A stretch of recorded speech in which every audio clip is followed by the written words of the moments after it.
Okay, so your question about this wedge of the cylinder between what was that, x squared plus 4z squared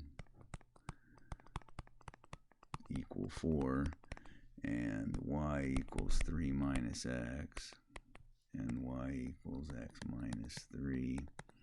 Okay, there's several things that come to mind on this deal. First of all, you recall that whenever you set up the x-y axis, I mean, we typically look at it like this, right? We typically look at x and then y. And typically, I'm going to, like if I'm doing the diving board problem I mentioned in class, I'm probably going to put the origin right into the diving board. That's just me. You can put it here, here, here, there, wherever you want it. As far as that goes, the guy could, I suppose, fall down the x-axis. That just seems weird. So the first thing that comes to my mind is, well, what if I flip this around? Is this going to change the volume? And the answer is no, it's not. And so this is what I think I would do. All I did is just switch my x's and y's. In other words, instead of this thing laying on the y-axis, it's going to be going up and down the z-axis. It didn't change the volume at all. It just changed what it looks like. And so, yeah, if I'm going to do this guy now, if they want triple integrals, which is, I mean, typically how they set these stupid things up, the guy could have done it like this. You could have gone, all right, and then you could have gone dy, where y went from, I don't know, y went from 3 minus, no, x minus, yeah, it went from x minus 3 to 3 minus x, I guess. And you could have done that, okay, and it would have worked exactly the same way. I just think that's goofy, okay? So if it's me, I'm flopping it around, and I'm going to go dz. I'm going to get rid of these two before they freak me out. And so dz goes from, I believe it goes from x minus 3 to 3 minus x for right now. Okay, and then I'm going to do dy and dx. And that's great, probably. As I say, probably, I guess. Oops. And so then I think to myself, well, how's that going to play out? Now, it's possible that I don't want to do that. It's possible I want to do dx dy this time.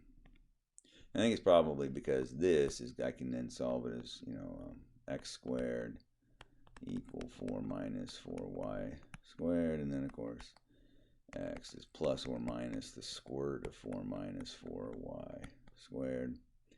And then I feel like you're just going to go from negative this to positive that. And then, of course, what's y going to do? Y goes from negative 1 to positive 1. And maybe that's how I go about it. Whatever. Whatever. Could you do it in cylindrical form? Well, not quite. And why not? Because it's not a real true cylinder. It's a cylinder.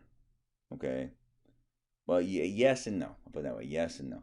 The thing to remember is it's not a true cylinder, right? It's going to look like this. It's a cylinder, but it's an elliptical cylinder in essence. And so it's not going to be as easy as you want. Yes, 0 to 2 pi, true, but what is y? But the radius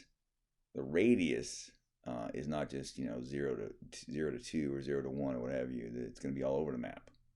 Okay, and so it can be done that way. I'm not sure that I would do it that way, if that makes sense. I think I would just kind of go this route, see where that puts us. I'm going to pause, and I'm going to get the calculator out here in a sec.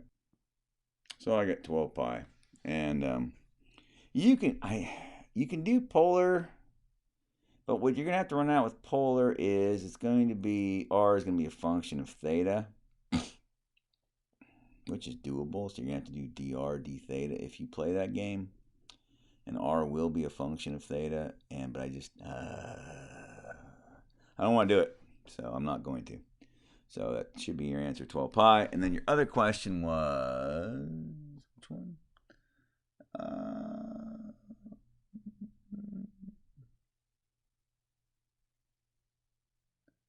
Nice. Anyway, I guess that's your answer to your question, bud. So I hope that helps.